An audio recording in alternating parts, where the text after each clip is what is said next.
few people in the chat have brought up the upcoming decision by the Overton brothers, and I know, Jason, you were going to address where they stand. Yeah, so just found out a couple of days ago that they're taking their official visit to Oklahoma on April 23rd, so the spring game.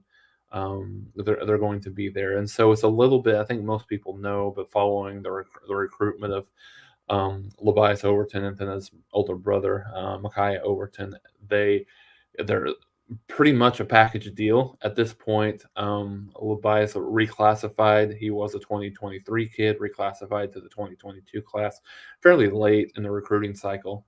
So I think, and the fact that his brother had, hit the transfer portal, there was a thought there that that it was going to be a package situation, and so there's 5 or 6 schools in the mix, but I think there's really only two. I think Oregon and Oklahoma are the two because they are the only two that have offered both.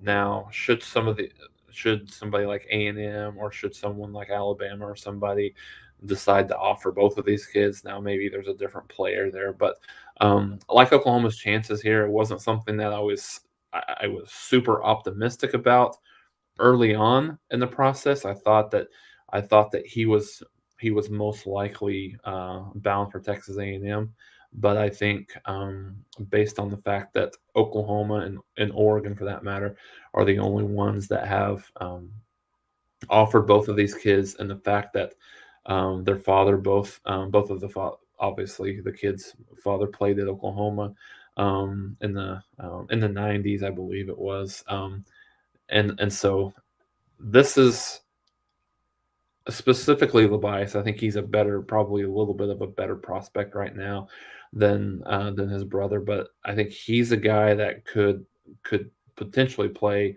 very, very early on for Oklahoma on that defensive line in a spot where at least be in that rotation. I know it's going to be hard for a kid like that because he's obviously not going to come in until the summer, but both of those kids. But I think I would lean a little bit more towards Oklahoma right now at this point. So the higher rated of the two, that would be Lebbeus Overton, I believe. So he is.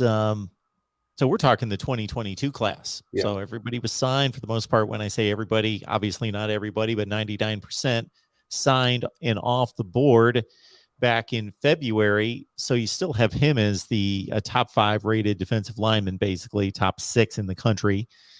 And then also the top offensive tackle in the country, he's still on the board. Connerly's his last name, out of the state of Washington. So it's just kind of odd that two guys are still out there.